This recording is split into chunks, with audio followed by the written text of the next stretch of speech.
জুলাই গণহত্যা ও মানবতা বিরোধী অপরাধে জড়িতদের দ্রুত বিচারের আওতায় আনতে তৎপর সরকার। সোমবার হতাহতদের তথ্য চেয়ে সারা দেশে সরকারি বেসরকারি হাসপাতাল ও ডিসিদের চিঠি দিয়েছে আন্তর্জাতিক অপরাধ ট্রাইব্যুনালের তদন্ত সংস্থা ও প্রসিকিউশন। কবরস্থান কর্তৃপক্ষের কাছ থেকে হিসেব চাওয়া হয়েছে বেওয়ারিশ মরদেহের। সোমবার চিফ প্রসিকিউটর ব্রিফিংয়ে এসব তথ্য জানান। এক মুহূর্ত সময় নষ্ট করতে চান না আন্তর্জাতিক অপরাধ ট্রাইব্যুনালে নিয়োগ পাওয়া প্রসিকিউটররা। দায়িত্বের দ্বিতীয় দিনেই দেশের সব ডিসি, এসপি, সিভিল সার্জন সহ সবার কাছে হতাহত বিভিন্ন অপরাধের তথ্য উপাত্ত চেয়ে চিঠি দিয়েছেন তারা। গণমাধ্যমকে অনুরোধ জানিয়েছেন তাদের কাছে থাকা তথ্য প্রমাণ সরবরাহ করতে। হতাহতদের দেখতে বিভিন্ন হাসপাতালও নিয়মিত পরিদর্শন করছেন তারা। শিগগিরই সমন্বয়কদের সাথেও হবে বৈঠক। আমরা বিশ্ববিদ্যালয় সমূহের ভাইস চ্যান্সেলরদের কাছে চিঠি দিয়েছি যাতে তাদের বিশ্ববিদ্যালয়ে ছাত্র আন্দোলন যতটুকু হয়েছে সেখানে কতজন আহত নিহত হয়েছে তাদের কাছে যে তথ্য আছে সেটা আমরা চেয়েছি।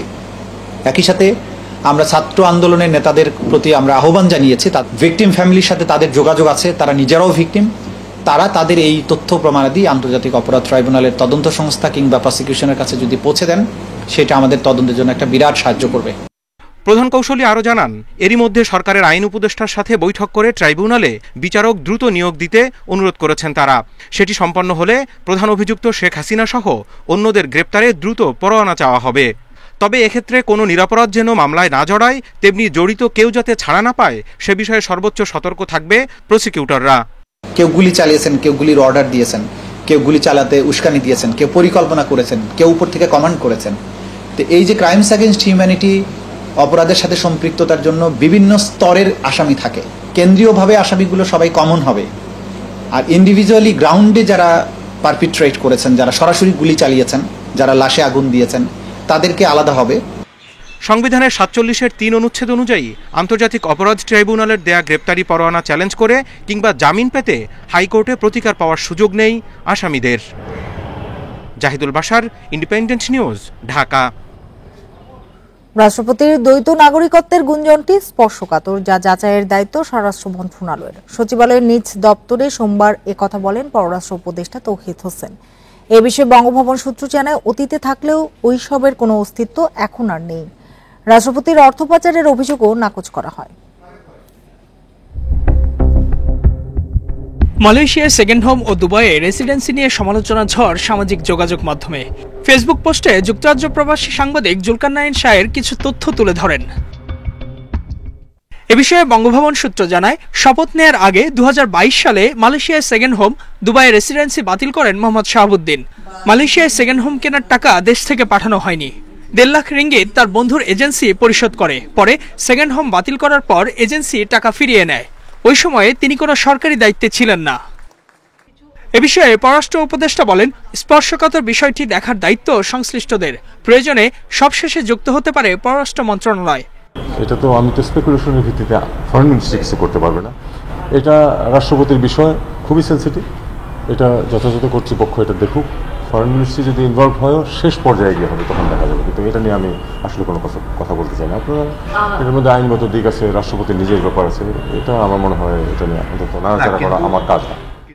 রাষ্ট্রপতি হওয়ার আগে ৫ বছর দুর্নীতি দমন কমিশনের কমিশনার ছিলেন মোহাম্মদ শাহাবুদ্দিন। Ezazur Rahman, independent news, Dhaka. রাষ্ট্রপতি মোহাম্মদ শাহাবুদ্দিনের সঙ্গে সৌজন্য সাক্ষাৎ করেছেন সেনাবাহিনী প্রধান জেনারেল ওয়াকারুজ্জামান। দুপুরে বঙ্গভবনে সেনাপ্রধান এ সাক্ষাৎ করেন বলে বঙ্গভবনের প্রেস উইং থেকে জানানো হয়েছে। সংবাদ বিজ্ঞপ্তিতে বলা হয়েছে, জেনারেল ওয়াকারুজ্জামান সেনাবাহিনীর সার্বিক কার্যক্রম সম্পর্কে রাষ্ট্রপতিকে অবহিত করেন। এছাড়া দেশব্যাপী আইনশৃঙ্খলা ও শান্তিপূর্ণ পরিস্থিতি বজায় রাখতে সেনাবাহিনীর কার্যক্রমও তুলে ধরেন তিনি। এ সময় দেশের সার্বিক আইন শৃঙ্খলা রক্ষা ও জনগণের জানমালের নিরাপত্তা নিশ্চিতে সেনাবাহিনীর ভূমিকার প্রশংসা করেন রাষ্ট্রপতি।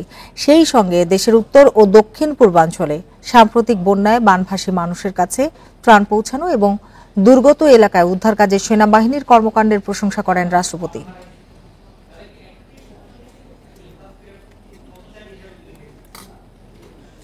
অন্তর্বর্তী সরকার কি কি সংস্কার করবে তা জনগণের সামনে তুলে ধরা উচিত বলে মন্তব্য করেছেন বিএনপির মহাসচিব মির্জা ফখরুল ইসলাম আলমগীর। তিনি বলেন, যে স্বাধীনতা অর্জন হয়েছে তার সুফল পেতে গণতন্ত্র ও আইনের শাসন প্রতিষ্ঠা করতে হবে। জাতীয়তাবাদী মহিলা দলের প্রতিষ্ঠাবার্ষিকী উপলক্ষে জিয়াউর রহমানের সমাধিতে পুষ্পস্তবক অর্পণ শেষে মির্জা ফখরুল এসব কথা বলেন। ভারত এই অঞ্চলে প্রভুত্ব বজায় রাখতে চায় বলে মন্তব্য করেন তিনি বলেন, পারস্পরিক শ্রদ্ধাবোধের মাধ্যমে ভারত বাংলাদেশের সম্পর্ক হওয়া উচিত।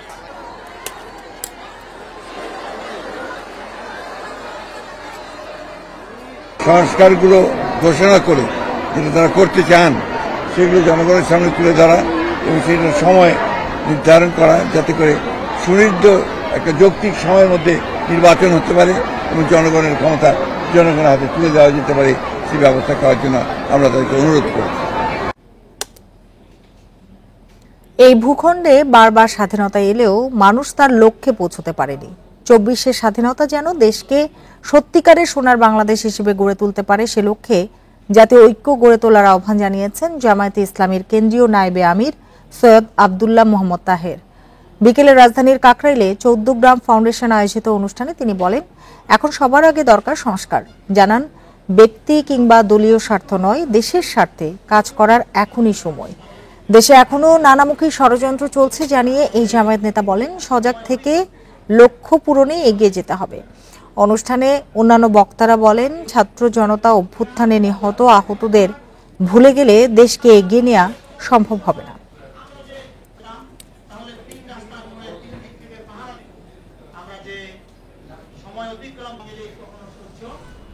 সংস্কারের উদ্যোগ নিতে হবে। সেই সংস্কার শাসকদের প্রথমে মানসিক সংস্কার, সেই সংস্কার সিস্টেমের সংস্কার। অতিরিক্ত 60,000 কোটি টাকা ছাপানোর কারণে মূল্যস্ফীতি হয়েছে, সহনীয় পর্যায়ে আনতে সময় লাগবে বলে জানিয়েছেন অর্থ উপদেষ্টা ডক্টর সালেউদ্দিন আহমেদ। বিকেলে সচিবালয়ে তিনি এসব কথা বলেন। উপদেষ্টা আরো বলেন, বাজার ব্যবস্থাপনায় চাঁদাবাজি এখনো বন্ধ হয়নি, শুধু মুখ বদল হয়েছে। এ ব্যাপারে সরকার আরো কঠোর হবে জানিয়ে হুঁশিয়ারি দেন অর্থ উপদেষ্টা। এদিকে পণ্যের সরবরাহ বাড়ানো সহ দাম সহনীয় রাখতে ভোজ্য তেল ও রাইস ব্র্যান্ড আমদানির কথা জানান তিনি।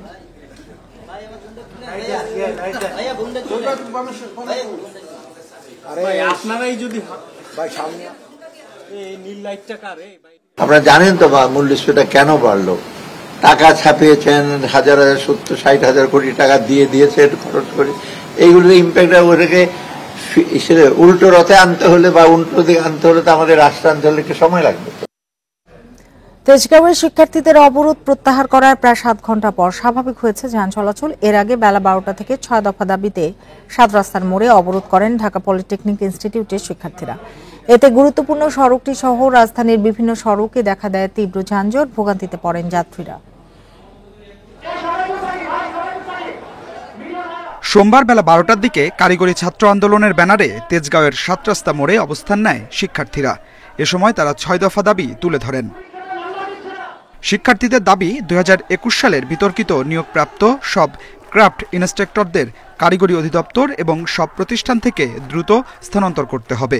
পাশাপাশি ডিপ্লোমা ইঞ্জিনিয়ারিং কোর্স 4 বছর মেয়াদি এবং উপসহকারী প্রকৌশলী পদে ডিপ্লোমা ইঞ্জিনিয়ার ছাড়া অন্য কেউ আবেদন করতে পারবেন না, এমন 6 দফা দাবি তাদের। আমি কেমিক্যাল ডিপার্টমেন্টের স্টুডেন্ট। আমাদের যখন ল্যাব থাকে, আমাদের ডিপার্টমেন্টে যিনি আসে উনি এই সম্পর্কে কোনো অবগত নেই। উনি সার্পিরো গেছি কখনো দেখেই নাই। ওই লোকটা কীভাবে আমাকে সার্পিরো গেছি বিক্রিয়া শেখাবে? আমাদের 3 মাসে সেমিস্টার শেষ করে, আমরা 9টা 10টা করে বই প্রতি 3 মাসে কিভাবে শেষ করব? আমাদের দাবিগুলো যদি মেনে নেওয়াই হতো আগে, তাহলে আমরা রাজপথে আসতাম না। আমরা রাজপথে আসছি, আমাদের দাবিগুলো মানা হয় না বা মানার আমরা সমন্বয়কদের কাছেও গিয়েছিলাম, কিন্তু তারা আমাদেরকে ভ্যালু করে না। শিক্ষার্থীদের আন্দোলনের কারণে স্থবির হয়ে পড়ে রাজধানীর যান চলাচল, দেখা দেয় তীব্র যানজট। তেজগাঁওয়ের পাশাপাশি মানিক মিয়া অ্যাভিনিউ, মগবাজার, ইস্কাটন, হাতিঝিলের আশপাশেও তৈরি হয় তীব্র যানজট। আমরা দাবির কাছে আটকে গেছি, কারণ আমি ওই দাবির থেকে কেন যে মুক্তি করবো ভাই, একজনের তো মুক্তি পাইছি, না দাবির কাছে আটকে গেছি ভাই। পুরো রাস্তাটা এরকম জ্যাম, এই গাড়ি সব বন্ধ হয়ে আছে, যেতে পারতেছে না কেউ। বেশি অসহায় অবস্থায় আছে হলো এই যে মেয়েরা, মহিলারা না খায় বাচ্চাগুলো গাড়ির ভিতরেই পড়ে আছে। এটাই হলো মনে করেন দেশের নিয়ম। হাজার হাজার জনগণ পড়ে রয়েছে, এটার কোনো দেখা দেখি নাই, তাদের দাবিটাই আগে। সড়কে যানজট তৈরি হলেও তা নিরসনে কোনো পদক্ষেপ দেখা যায়নি আইন শৃঙ্খলা বাহিনীর। Adilur Rahman, independent news, Dhaka. উপাচার্যের ক্ষমতা কমানো, গণরুম বিলুপ্ত ঘোষণা সহ প্রশাসনিক কাঠামোতে বড় পরিবর্তনের প্রস্তাব দিয়েছে ঢাকা বিশ্ববিদ্যালয়ের শিক্ষক সমাজ। একই সাথে ঢাবির নিয়ন্ত্রণ থেকে 7 কলেজকে বাদ দেওয়ার প্রস্তাব দেওয়া হয়েছে। উপাচার্য জানান, এসব প্রস্তাব পর্যালোচনা করা হবে। শিক্ষা ব্যবস্থায় সংস্কার নিয়ে বিশ্ববিদ্যালয়ে শিক্ষা ভাবনা বিষয়ে সোমবার আলোচনা সভা করে ঢাকা বিশ্ববিদ্যালয় শিক্ষক সমাজ। বক্তারা বলেন, ঢাকা বিশ্ববিদ্যালয়ে দলীয় বিবেচনায় শিক্ষক নিয়োগ করা যাবে না, পদোন্নতির প্রক্রিয়াও পরিবর্তন দরকার। এছাড়া গবেষণায় বরাদ্দ বাড়ানো, একজন শিক্ষককে একাধিক পদে না রাখা, ভিসির ক্ষমতা কমানো সহ কয়েকটি প্রস্তাব দেয়া হয়। লেজুর ভিত্তিক শিক্ষক রাজনীতি, পেশি এবং লেজুর ভিত্তিক ছাত্র রাজনীতি, পেশি শক্তি এবং সন্ত্রাস নির্ভর এবং সাম্প্রদায়িক ছাত্র রাজনীতি নিষিদ্ধ করতে হবে। ঢাকা বিশ্ববিদ্যালয়ের কোষাধ্যক্ষ জানান, বিশ্ববিদ্যালয় তার কাঙ্ক্ষিত জায়গায় যেতে পারেনি। বিশ্ববিদ্যালয় গভর্নেন্স এটা কি আমরা আসলে কখনো করতে পেরেছি? আমরা শিক্ষকরা বলছি, আমার শিক্ষকদের পাশ থেকে, আমরা কি বিশ্ববিদ্যালয়ের যে 73 অর্ডিন্যান্স সেটা কি খুব বেশি মিসইউজ করিনি? বক্তাদের প্রস্তাব পর্যালোচনার আশ্বাস দেন উপাচার্য। এ মাসের শেষেই ক্লাস শুরু হবে বলেও জানান তিনি। এর মধ্যে আমরা আরও কিছু উদ্যোগের দেখেছি, যারাও কিছু পরামর্শ দিচ্ছেন। সবগুলি মিলিয়ে যদি আমরা একটা রিভিউ কমিটি টাইপ কিছু করতে পারি কিনা, এটাও আপনাদের একটু বিবেচনা থাকা দরকার, যাতে আমাদেরকে হয়তো একটু একসাথে মিলিয়ে কমন থিমগুলো নিয়ে একটা দুটা যেভাবে আমরা ঐক্যমত তৈরি করা সম্ভব সেটি নিয়ে কিছুটা এগিয়ে যাওয়া।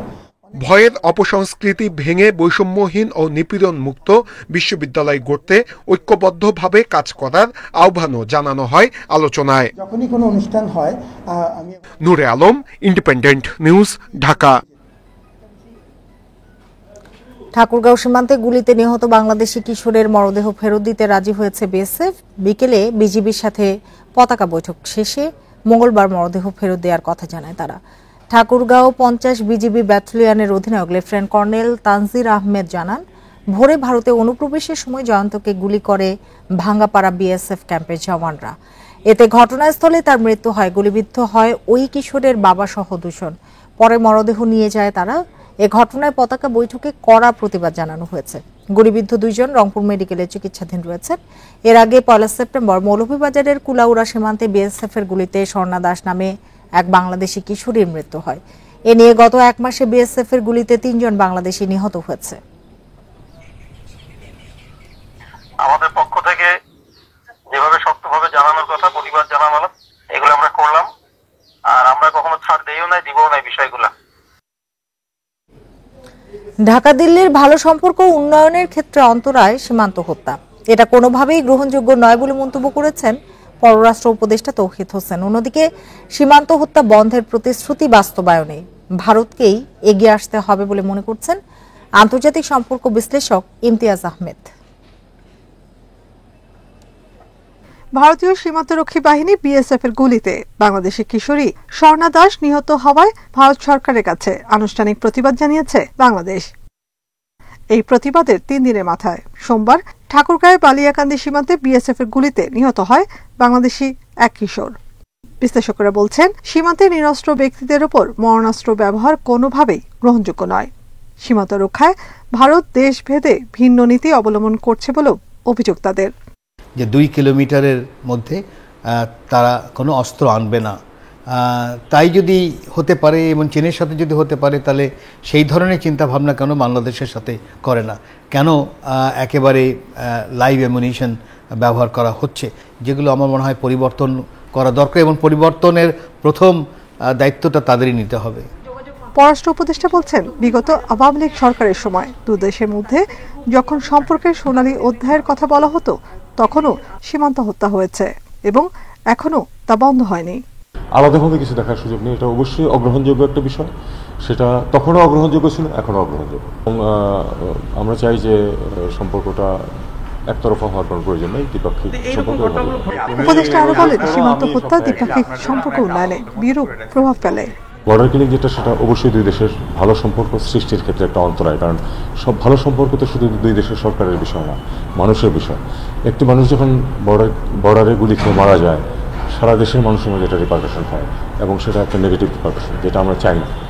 ভারতের 2 রাজ্যে অস্থিরতা প্রসঙ্গে জানতে চাইলে উপদেষ্টা বলেন, এই জন্য বাংলাদেশ সীমান্তে এখনই বাড়তি সতর্কতা নেওয়ার মতো পরিস্থিতি তৈরি হয়নি। নাফিজুদ্দৌলা, ইন্ডিপেন্ডেন্ট নিউজ, ঢাকা। ইংলিশ কাউন্টিতে সমারসেটের বিপক্ষে 4 দিনের ম্যাচে সারের হয়ে অভিষেক হলো সাকিব আল হাসানের। পাকিস্তান থেকে অন্যরা দেশে ফিরলেও সাকিব গেছেন ইংল্যান্ডে। একটি 4 দিনের ম্যাচ খেলতে সারের সঙ্গে চুক্তি হয়। সমারসেটের বিপক্ষে ম্যাচের আগে সাকিবকে অভিষেক ক্যাপ পরিয়ে দেন উইন্ডিজ পেসার কেমার রোচ। ছিলেন কোচ অ্যালেক্স স্টুয়ার্টও।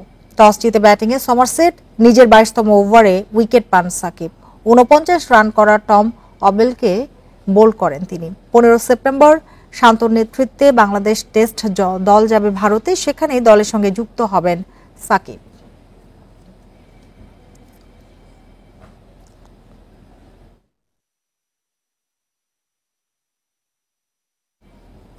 ছাত্র জনতার আন্দোলনে নিহতদের জন্য দোয়া মাহফিল করায় সৌদি আরবে আটক হয়েছেন 8 জন বাংলাদেশি। তাদের মুক্তি এবং কাজে বহালের জন্য সরকারি উদ্যোগের দাবি জানিয়েছেন স্বজনরা। সোমবার ঢাকা রিপোর্টার্স ইউনিটিতে সংবাদ সম্মেলনে এসব দাবি তুলে ধরা হয়।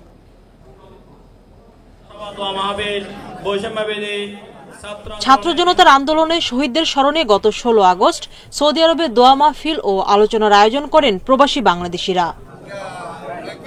মাহাইল ও আবাহাতে দোয়া মাহফিলে যোগ দেন 2 শতাধিক প্রবাসী কর্মী। সৌদি আইন ভেঙে জমায়েতের অভিযোগে আয়োজক কমিটির 8 বাংলাদেশিকে আটক করে স্থানীয় পুলিশ। আটক বাংলাদেশিরা দীর্ঘদিন ধরে সৌদিতে ব্যবসা করছেন। এর মধ্যে জয়নাল আবেদিনের 5টি চেইন শপ রয়েছে। সেলিমুল ইসলাম সুপার শপ ছাড়াও পেট্রোল পাম্পের মালিক। অন্যদের ব্যবসা প্রতিষ্ঠানেও কর্মসংস্থানের সুযোগ পেয়েছেন 3 শতাধিক বাংলাদেশি।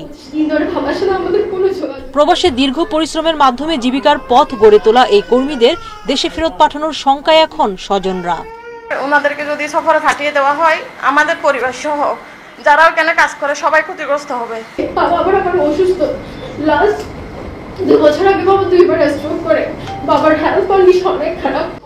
আটক বাংলাদেশিদের মুক্তির জন্য অন্তর্বর্তী সরকারের প্রধান উপদেষ্টার হস্তক্ষেপ চাইছেন তারা। বিভিন্ন আত্মীয়স্বজনের মাধ্যমে এবং ওই 8 জনের প্রতিষ্ঠানে যারা চাকরি করেন তাদের মাধ্যমে জানতে পেরেছি যে তাদেরকে বাংলাদেশে পাঠিয়ে দেওয়া হবে। সৌদি আরবে যারা আটক হয়েছেন, এই আটককৃত প্রবাসীর পরিবার এই স্বাধীনতার ফল পাচ্ছে না। সৌদিতে আটক এই বাংলাদেশিদের 7 জনই চট্টগ্রামের, 1 জন বান্দরবানের। সুলতানা জাহান মিতু, ইন্ডিপেন্ডেন্ট নিউজ, ঢাকা। মালয়েশিয়ায় অবৈধভাবে কাজ করার অভিযোগে 222 জন বাংলাদেশি সহ 228 জন অভিবাসীকে আটক করেছে দেশটির অভিবাসন বিভাগ। শুক্রবার দেশটির কেদার রাজ্যের অভিযান চালিয়ে তাদের আটক করা হয়।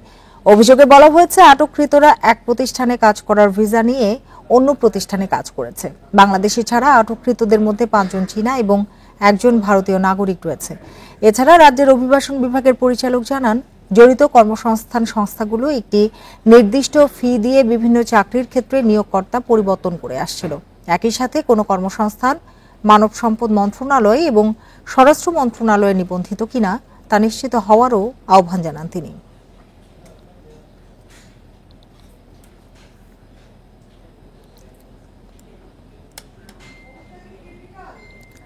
ব্যক্তির সাথে সংশ্লিষ্ট কোনো প্রতিষ্ঠানের হিসাবের লেনদেন স্থগিত করা হয়নি বলে জানিয়েছে বাংলাদেশ ব্যাংক। সোমবার এক সংবাদ বিজ্ঞপ্তিতে জানানো হয়, বিভিন্ন ব্যাংক এবং আর্থিক প্রতিষ্ঠান কেন্দ্রীয় ব্যাংকের নির্দেশনার বাইরে গিয়ে ব্যক্তির সাথে সংশ্লিষ্ট কোম্পানির হিসাবের লেনদেন স্থগিত করেছে। এর ফলে অনেক প্রতিষ্ঠানের দৈনন্দিন কার্যক্রম ব্যাহত হচ্ছে। কর্মীদের বেতন পরিশোধ ও কিছু ক্ষেত্রে আমদানি রপ্তানি সংশ্লিষ্ট লেনদেন বাধাগ্রস্ত হচ্ছে বলে জানিয়েছে বাংলাদেশ ব্যাংক। ব্যাংক ও আর্থিক প্রতিষ্ঠানের এ ধরনের কাজ অর্থনীতিতে বিরূপ প্রভাব ফেলতে পারে বলে মনে করছে কেন্দ্রীয় ব্যাংক। ভোগান্তিতে পড়তে পারে সংশ্লিষ্ট প্রতিষ্ঠানের কর্মীরা, যা মোটেই কাম্য নয় বলছে বাংলাদেশ ব্যাংক। এ বিষয়ে কেন্দ্রীয় ব্যাংকের সংশ্লিষ্ট কর্মকর্তারা জানান, এখন পর্যন্ত কোনো কোম্পানির ব্যবসায়িক হিসাবে হস্তক্ষেপ বা বন্ধ করার নির্দেশ দেয়নি বাংলাদেশ ব্যাংক। 1 অক্টোবর থেকে সারা দেশের সুপার শপে পলিথিন ও পলিপ্রোপিলিনের ব্যাগ ব্যবহার করা যাবে না। সোমবার সচিবালয়ে স্টেক হোল্ডারদের সঙ্গে বৈঠক শেষে কথা জানান পরিবেশ, বন ও জলবায়ু পরিবর্তন বিষয়ক উপদেষ্টা সৈয়দা রিজওয়ানা হাসান। তিনি বলেন, আগামী মাস থেকে সুপার শপে পলিথিনের ব্যাগে কোনো পণ্য ক্রেতাদের আর দেয়া যাবে না। বিকল্প হিসেবে পাট ও কাপড়ের ব্যাগ ক্রেতাদের ক্রয়ের জন্য রাখা হবে। 15 সেপ্টেম্বর থেকে প্রিন্ট ও ইলেকট্রনিক মিডিয়ায় এ বার্তা ব্যাপকভাবে প্রচার করা হবে বলেও জানান তিনি। পত্রিকায়ও গণবিজ্ঞপ্তি দেওয়া হবে। পরিবেশ উপদেষ্টা বলেন, বস্ত্র ও পাট মন্ত্রণালয় 1 সপ্তাহের মধ্যে সব সুপার শপের সঙ্গে বসে পাটের শপিং ব্যাগ সরবরাহ নিশ্চিতে ব্যবস্থা নেবে।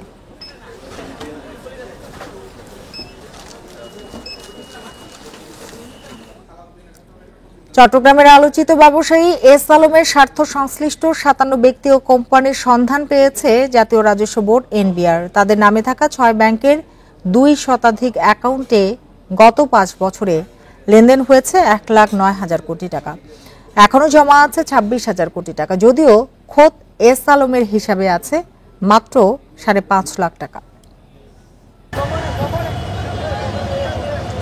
বিতর্কিত ব্যবসায়ী এস আলম পরিবারের সদস্যদের 5 বছরের লেনদেনের তথ্য জানতে সম্প্রতি ব্যাংক ও আর্থিক প্রতিষ্ঠানে চিঠি দেয় কর অঞ্চল 15। এরই মধ্যে তথ্য দিয়েছে বেশিরভাগ ব্যাংক, যেখানে 6 ব্যাংকে এস আলম পরিবারের নামে মিলেছে 57 ব্যক্তি ও কোম্পানির তথ্য। এসব কোম্পানির একটি S Alam cold rolled steel mill. গত 5 বছরে এই কোম্পানির অ্যাকাউন্টে জমা হয় 84,000 কোটি টাকা। এখনও আছে 5,500 কোটি টাকা। কর কর্মকর্তাদের ধারণা, এস আলমের বেশিরভাগ ঋণের টাকা এই হিসেবে জমা হয়, পরে ধীরে ধীরে বের করে নেওয়া হয়। এস আলম ভেজিটেবল কোম্পানির অ্যাকাউন্টে ঢোকে 7,500 কোটি টাকা। এখন আছে 4,500 কোটি টাকার বেশি। সুপার এডিবল কোম্পানির অ্যাকাউন্টে জমা হয় 5,500 কোটি টাকা। এখনও আছে 4,500 কোটি টাকার বেশি। গ্লোবাল ট্রেডিং কর্পোরেশন কোম্পানির অ্যাকাউন্টে আছে 3,600 কোটি টাকার বেশি। এস আলম ট্রেডিং কোম্পানিতে আছে 5,500 কোটি টাকা। কোন কোন প্রসপেক্টিভ ট্যাক্স ফাঁকিবাজ যারা, তাদেরকে এটা আমরা প্রায়োরিটি ঠিক করে ধীরে ধীরে এটা করব, এবং আমার ধারণা যে এখান থেকে কেউই ছাড় পাবে না। সবাইকে আলটিমেটলি আমরা ট্যাক্স নেটের আওতায় আনবো। এবং তারা পরিবারের সদস্যদের মধ্যে ব্যাংক লেনদেনে সবচেয়ে এগিয়ে এস আলমের ভাই আব্দুল্লাহ হাসান। গত 5 বছরে তার অ্যাকাউন্টে জমা হয় 900 কোটি টাকা। আগের জের সহ এখন আছে 1,500 কোটি টাকা। তবে খোদ এস আলম আছেন শূন্য অবস্থায়। তার অ্যাকাউন্টে 20 কোটি টাকা ঢুকলেও আছে মাত্র 5.5 লাখ টাকা। কর কর্মকর্তারা জানান, বাকি প্রতিষ্ঠানের তথ্য পেলে লেনদেনের পরিমাণ আরও বাড়তে পারে। সব তথ্য পাওয়ার পর কর ফাঁকি ও সংশ্লিষ্ট নানা অপরাধ অনুসন্ধান করা হবে। Ruhul Amin, independent news, Dhaka. বগুড়ায় নির্মাণাধীন ফতে আলী সেতু এখন গলার কাটা। নির্ধারিত সময় পার হলেও শেষ হয়নি সেতুর অর্ধেক কাজও। ঝুঁকি নিয়ে চলাচল করছে 4 উপজেলার কয়েক হাজার মানুষ। কর্তৃপক্ষের উদাসীনতাকেই দুষছেন স্থানীয়রা। আগামী জানুয়ারিতে কাজ শেষ করার কথা জানিয়েছে সড়ক ও জনপথ বিভাগ। পূর্ব বগুড়ার সাথে সংযোগ সুগম করতে করতোয়া নদীর উপরে ফতে আলী সেতুর পুনর্নির্মাণ কাজ শুরু হয় 2023-এর জানুয়ারিতে, আর শেষ হওয়ার কথা ছিল এবছরের 30 জুন। তবে নির্ধারিত সময়েও শেষ হয়নি নির্মাণ কাজ। নদী পারাপারে বিকল্প ব্যবস্থা না থাকায় প্রতিদিনই দুর্ভোগ পোহাচ্ছেন হাজারো মানুষ। ঝুঁকিপূর্ণ বাঁশের সেতু দিয়ে পার হতে গিয়ে প্রায়ই ঘটছে দুর্ঘটনা। সংশ্লিষ্ট কর্তৃপক্ষের উদাসীনতাকেই দুষছেন স্থানীয়রা। পরীক্ষার সময় দেখা যায় যে এই সাঁকো দিয়ে পার হতে গেলে অনেক জ্যাম পড়ে যায়। লোকজনের ভিড়াভিড়িতে ঠিক সময় আমরা পরীক্ষার হলে প্রেজেন্ট থাকতে পারি না। মানুষ এখানে পার হয়ে যাচ্ছে। এই কালকে একটা দুর্ঘটনা, আমি যাতেই এক মুরব্বী পড়ে গেছে, এখানে ভেঙে পড়ে গেছে, কাদর ভিতর পড়ে। প্রায় আপনার 2 বছর হলো এটার কার্যক্রম চলছে। তো এটা আসলে ওইভাবে জোরালো ভাবে আমার মনে হয় যে কর্তৃপক্ষ এখানে নজর দিচ্ছে না। সড়ক ও জনপথ বিভাগ জানায়, ভূমি অধিগ্রহণ, নদী খনন সহ নানা জটিলতায় সেতু নির্মাণ সময় বেড়েছে। আগামী বছর জানুয়ারিতে সেতুর কাজ শেষ করার আশা এই কর্মকর্তার। আমরা আশা করি যে এই সেতুর নির্মাণ কাজ, যেটা এবছরের মে মাস ছিল, সেটাকে বর্ধিত করে আমরা আগামী জানুয়ারি মাস পর্যন্ত নিয়েছি। এই 2025 সালের জানুয়ারির মধ্যেই আমাদের এই ফতে আলী সেতুর নির্মাণ কাজ সম্পন্ন হবে। 19,83,00,000 টাকা ব্যয়ে ফতে আলী দৃষ্টিনন্দন সেতুটি হবে 40 ফুট প্রশস্ত। জজিফ হোসেন, ইন্ডিপেন্ডেন্ট নিউজ, বগুড়া। আর এতক্ষণ সাথে থাকার জন্য ধন্যবাদ সবাইকে।